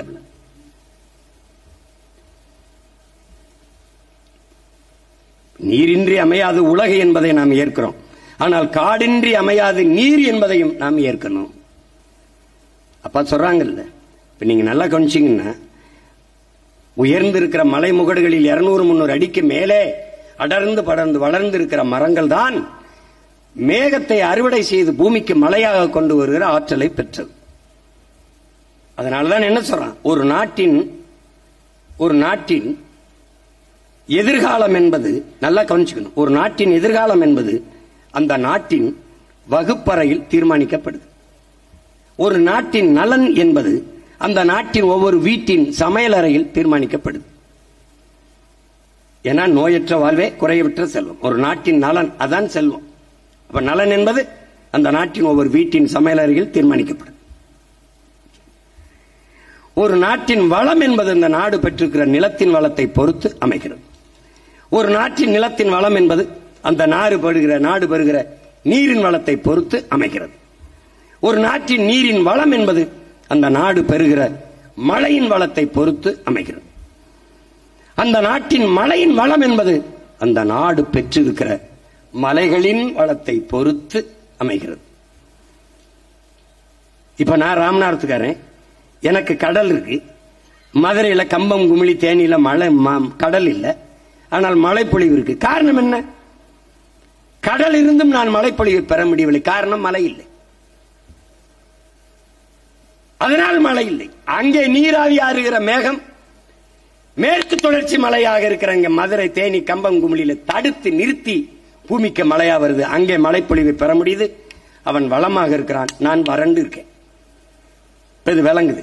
அப்ப அந்த மலை மேலே அடர்ந்து உயர்ந்து இருக்கிற அந்த மரங்கள் தான் பூமிக்கு மேகத்தை அறுவடை செய்து மழையா கொண்டு வருது. எங்க குளிர்ச்சியா இருக்கோ அங்க மேகம் மழையை கொட்டும். அடர்ந்த காடுகள் இருக்கிற பகுதியில் காடுகள் குழு குழு என்று குளிர்ச்சியா இருக்கும், மழையை கொட்டும். இல்லை என்றால் மேகம் திருப்பி கடலிலே போய் குளிரா இருக்கிறனால அங்கே மழையை கொட்டும். இதுதான் இயற்கை. அப்போ மழை இல்லை என்றாலும் மரம் இல்லை என்றாலும் மழை இல்லை, நீர் இல்லை, சோர் இல்லை, உயிர் இல்லை. எனவே மரம் நம் உயிர். அதை புரிஞ்சுக்கணும். இவ்வளவு மரம் நமக்கு கற்பிக்குதே,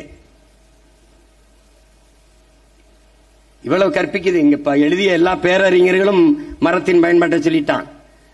ஆனா இவ்வளவு கற்பித்தும் நாம இன்னும் அந்த மரங்களின் அருமையை புரிந்து கொள்ள தவறுகிறோம். ஆனால் இனி வரும் காலங்களில் உங்கள் பிள்ளைகள் அதை செய்வதாக இல்லை. இப்ப நாங்க வனம் செய்வோம்னு நட்டுக்கிட்டு வர்றோம். ஒரு தம்பி, என்னுடைய தம்பி கதிர்காமன் எல்லாம் ஏகப்பட்ட வந்திருப்பான்னு நினைக்கிறேன், ஏகப்பட்ட பனை மரங்களை நட்டுக்கொண்டு வருகிறான். பல மரஞ்செடி கொடிகளை என் தம்பி சங்கர் மகள், இந்த என் மகள் இருக்கா, இந்த 2 பேரும் அவங்க வீட்டை சுத்தி 50 மரங்களுக்கு மேலே 2 பேரும் நட்டுருக்காங்க படிக்கிறது. நீ வரும்போது என்ன செய்வாய் சீமான்? இப்ப பாரு, இப்ப நான் என்ன செய்யறேன் பாரு. பல கோடி பனை திட்டம், 10 ஆண்டு பசுமை திட்டம். இந்த பிராக்டிக்கல் மார்க் கொடுக்கறாங்கடா, கூடுதல் மதிப்பெண். அது மாதிரி எங்க தலைவன் பிறந்தவன் ஒரு பிள்ளைக்கு தமிழ் பெயர் வச்சால் 500 ரூபாய் வைப்பு தொகை வச்சிருவாப்ல. நான் என்ன பண்ணுவேன், நான் ஆட்சிக்கு வந்தோடனே எந்த வீட்டில் பெண்மகள் பிறந்தாலும் அவளுடைய பேர்ல வைப்பு தொகையா 5000 ரூபாய போடுவேன். அவ படிச்சுட்டு மனவயதை எட்டு வெளியில வரும்போது 20 லட்சத்தை கையில் கொடுப்பேன், 10 லட்சத்தை கையில் கொடுப்பேன். உனக்கு புரியுதுன்னு நினைக்கிறேன். யாதான் கை விட்டாலும் அவ கையில 10 லட்சம் இருக்கும், அது தனி. ஆனால் படிக்கும் போது என் பிள்ளைகள் மக்கள் இயக்கமாக மரம் வளர்த்தலை உருவாக்குவேன். என் பிள்ளை ஒவ்வொரு பிறந்த நாளைக்கும் மரம் நடணும். 2 வயசா 2, 3 வயசா 3, 4 வயதா 4 மரம் நட்டுக்கிட்டே வரணும். அதுல பள்ளிக்கூடத்தில் படிக்கிற என் பிள்ளை, மாணவ பிள்ளை 10 மரம் நட்டான்னா, 10 மரம் நட்டை கட்டி காட்டிட்டான்னா அவனுக்கு தேர்வுல 10 மதிப்பெண்கள். 100 மரங்களை நட்டு வளர்ந்துட்டான்னா அவன் சிறந்த தமிழ் தேசிய குடிமகன் விருது. அந்த சான்றிதழை இவன் வச்சுக்கணும். எதுக்கு? வேலை வாய்ப்புல முன்னுரிமை. 1000 மரக்கன்றுகளை நட்டுட்டான்னா அவன் இறந்த போது அவனுக்கு அரசு மரியாதை அடக்கம். புரியுது நினைக்கிறேன். கண் தானம் பண்ணினான், ரத்த தானம் பண்ணினான், உறுப்பு தானம் பண்ணினான், உடல் தானம் பண்ணினால் அவன் இறுதி மரியாதை அரசு மரியாதையாக செய்யப்படும். இப்ப மரக்கண்டு நட்டுருவான், எல்லாரும் நட்டுருவான். நட்டு அதுபோக மக்கள் நடும்போது மக்களுக்கு 100 மரம் என்றால் அதற்கு ஊக்கத்தொகை, பாராட்டு தொகை, 500 மரம் என்றால் அதற்கு, 1000 மரம் என்றால் அதற்கு. சொந்த வீட்டு மரமா இருந்தாலும் என்னை கேட்காமல் நீ வெட்டக்கூடாது. ஒரு கிளையை நறுக்கினால் சக மனிதனின் கையை நறுக்கியது போல குற்றம் 6 மாசம் உள்ள இருக்கணும். எந்த சேதமும் நீ செய்யக்கூடாது. அடர்ந்து இருக்கிற இந்த வனத்திற்குள்ளே ஒரு மரத்தை வெட்டினால் பக்கத்தில் இருக்கிற மதம் பயப்படும். அடுத்த ஆண்டு அது பூப்பதும் காய்ப்பதும் குறைந்து விடும். கூடி நிற்கிற மாணவர்களிடத்தில் ஒரு மாணவனை ஆசிரியர் அடித்தால் அருகில் இருக்கிற மாணவனுடைய ரத்த அழுத்தத்தை சோதித்தால் அது உயரும். இவனா பாத்துக்க போய். அதே மாதிரிதான் வெட்டக்கூடாதுங்கிறான். மரத்திற்கு உயிர் இருக்கு, கேட்காதுன்னு உயிர் இல்லைன்னு எவன் சொன்னது? பேசிக்கொண்டே இருந்தால், அன்பாக பேசினால் அந்த ஆண்டு பூப்பதும் காய்ப்பதும் கூடும். இங்கே மேதைகள் இருக்கிறார்கள், கேட்டுக்க. நான் சொன்னா நீ சிரிப்ப, அதே கருத்தை என் தம்பி சூர்யா சொன்னா ரசிப்ப. இப்ப நான் மறுபடியும் போய் நடிச்சாடா வந்து சொல்லிட்டு இருக்க முடியும்? உன்னோட பெரிய இருக்கு. டேய், நல்ல கண்ணு பிறந்து வாழ்ந்து இருக்கிற மண்ணதான்டா நடிக நாடால ஆசைப்படுறாங்க. நல்ல கண்ணுன்னு ஒருத்த காலம் ஒப்பேன், என் அப்பன் அவன் யாருன்னு தெரியாதனால தான்டா நடிகன் நாடால துடிக்கிறான். நீ பின்னாடி பின்னிக்கிற. கலையை போற்றுடா, கலையை போற்று, கொண்டாடு. அதை எங்க வைக்கணுமா அங்க வைக்கணும். இந்த நாட்டில் சாதிய போதை, அதை எதிர்த்து போராடுகிற கூட்டம் இருக்கு. மதவாதத்துக்கு எதிராக மாநாடு போராட கூட்டம் இருக்குது. மதுவுக்கு எதிராக போராட்டம், மது ஒழிப்பு மாநாடு கூட்டம் இருக்குது. இந்த 3 போதைகளுக்கு இடையான போதை திரை போதை, திரை மயக்கம். அதுக்கு எதிராக ஒருத்தனும் பேச மாட்டான். நான் கேட்கறதுக்கு பதில் சொல்லு. ஒப்பனை அளித்த உடனே அரியணை ஏற்கிறியா?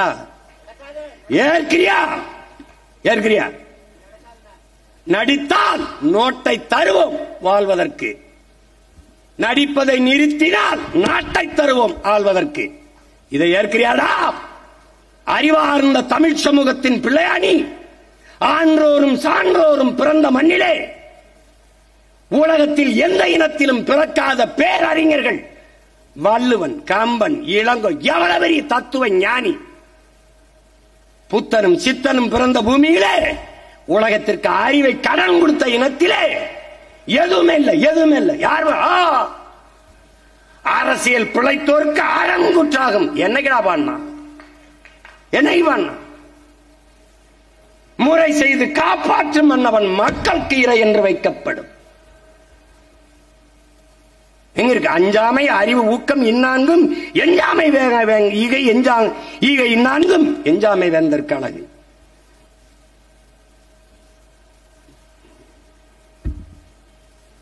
வைத்தியக்கரம் எல்லாம் எவ்வளவு பெரிய மேதைகள், ஞானிகள், தன்னலமற்ற தியாக மறவர்கள். உனக்கு காமராஜன் தலைவன், கக்கனும் தலைவன், தெய்வ திருமகன் முத்துராமலிங்க தேவரங்கனவன், சிங்காரவேலனும் தலைவன், சிவானந்தம் தலைவன், அயோத்தியாச பண்டிதரும் தலைவன், ரட்டமலை சீனிவாசனும் தலைவன், MC ராஜாவும் தலைவன், கியாபி விஸ்வநாதன் தலைவன், மறைமலை அடிகள், மாப்போசி, சீபா ஆதித்தனார் எல்லாரும் தலைவன்.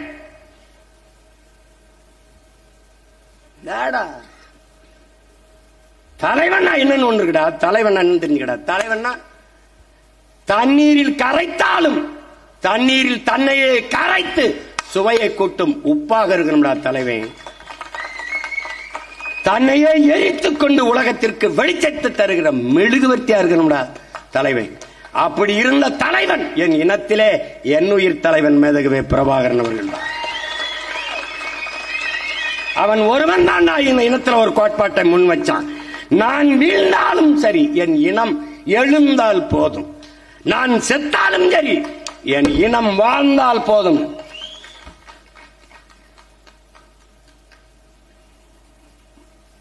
அதை புரிஞ்சுக்கணும். நாங்கள் மாண்டாலும் சரி எங்கள் இனம் மீண்டால் போதும். அதான் எங்க கோட்பாடு. சும்மா ஒரே முறையில் ஏன் இதை பேசுற, அதை ஏன் பேசுற? ஏய், இந்த நாட்டில் என்னை எதிர்ப்பவன் வெறுப்பவன் எல்லாருக்கும் சேர்த்துத்தான் நாங்கள் இந்த வேலையை சேர்த்து பேசிக்கிட்டு இருக்கோம். மரம்ங்கிறது நாம் தமிழர் கட்சிக்கு பிள்ளைகளுக்கு மட்டும் மரம் இல்லடா, காற்று எல்லாருக்கும் தான். நீ காற்றை சுவாசிக்கவில்லை, கந்தக தூசியை சுவாசித்துக் கொண்டிருக்கிறாய். ஒரு கார் வெளியிடுகிற நச்சு புகையை கட்டுப்படுத்த 6 மரங்கள் தேவை. உனக்கு எத்தனை மரம் இருக்கு? எத்தனை லட்சம் கார் ஓடுது? ஒரு மனிதனுக்கு சராசரி 422 மரம். உனக்கு 28 மரம் இருக்குன்னு அரசு சொல்லுது. இருக்கா? இங்க இருக்கு, வெளியில் இருக்கா?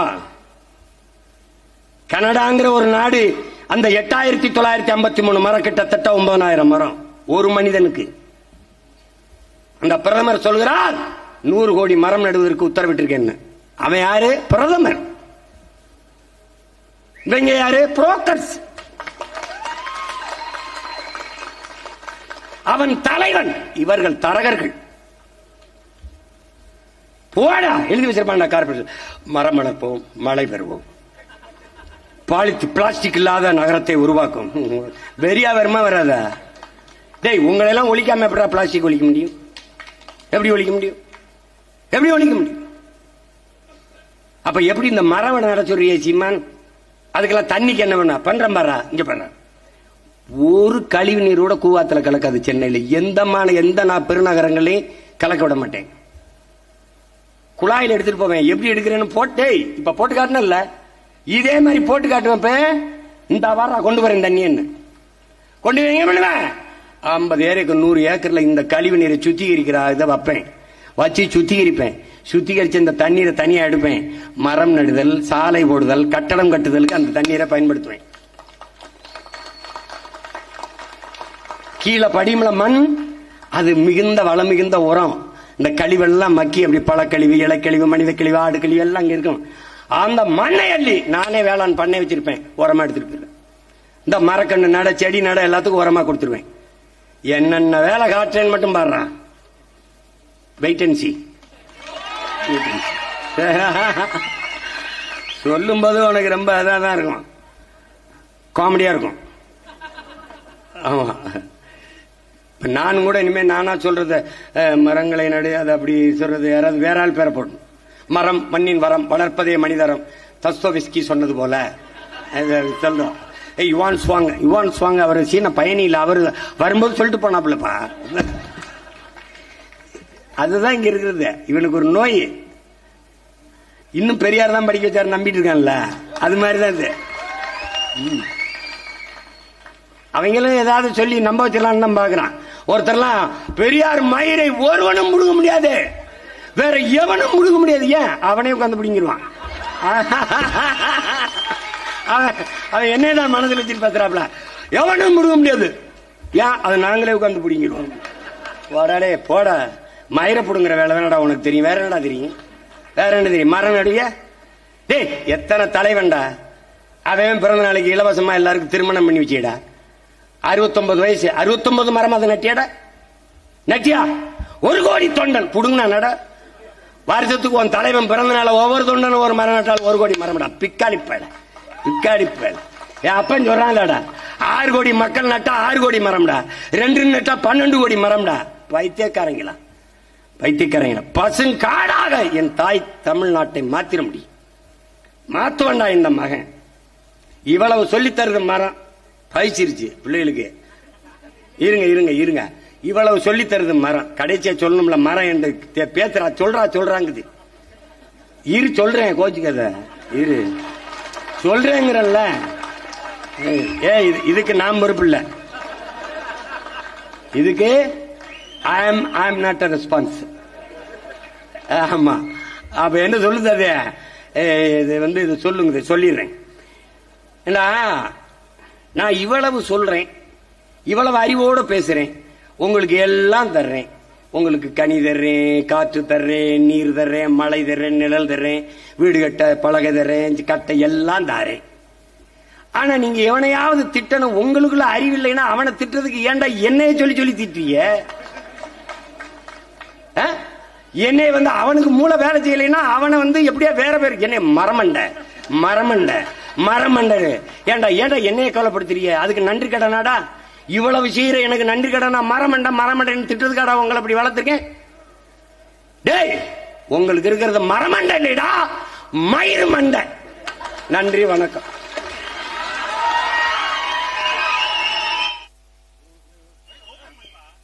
உறவுகளே, இன்னும் 10 நிமிடம். இப்பொழுது திருவள்ளுவர் திருத்தணி. இனிமேதான் ஒளி வாங்க போடியா. இனிமேதான் முக்கியமானது இருக்கு, முக்கியமான செய்தி இருக்கு. இங்க பாருங்க, 26 சட்டமன்ற தேர்தலிலே என்னுடைய அன்பு தம்பி, தலைமை நிலைய செயலர், திருவள்ளூர் மாவட்டத்திலே தம்பி செந்தில் அவர்கள்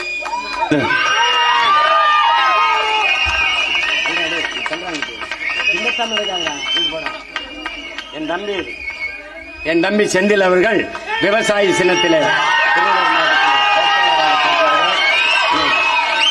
அந்த திருத்தணி தொகுதியில என்னுடைய தம்பி அவர்கள் விவசாயி சின்னத்திலே வேட்பாளராக போட்டியிடுகிறார். என் அன்பு சொந்தங்கள், நாம் தமிழர் கட்சியின் வெற்றியாக பார்க்காமல் தமிழ் பேரினத்தின் வெற்றி, அரசியல் மாற்றத்திற்கான வெற்றி, எளிய மக்கள் அவர்களுக்கான அதிகாரத்திற்கான வெற்றி என்று நினைவில் வைத்துக் கொண்டு விவசாய சின்னத்திற்கு வாக்களியுங்கள். ஒரு நாட்டில் ஒரு விவசாயி வாழ்கிறான், வளர்கிறான் என்றால் அந்த நாடு வாழ்கிறது, வளர்கிறது. ஒரு நாட்டில் ஒரு விவசாயி வாழ முடியாமல் சாகிறான் என்றால் அது நாடல்ல, சுடுகாடு. விவசாயிக்கு வாக்களியுங்கள், அவனும் வாழ்வான், நம்மையும் வாழ வைப்பான். நன்றி, வணக்கம். நாம் தமிழர், தமிழ்தாய் வாழ்க, தலைவர் பிரபாகரன் வாழ்க. 2026 படைப்போம் புதிய அரசியல் வரலாம்.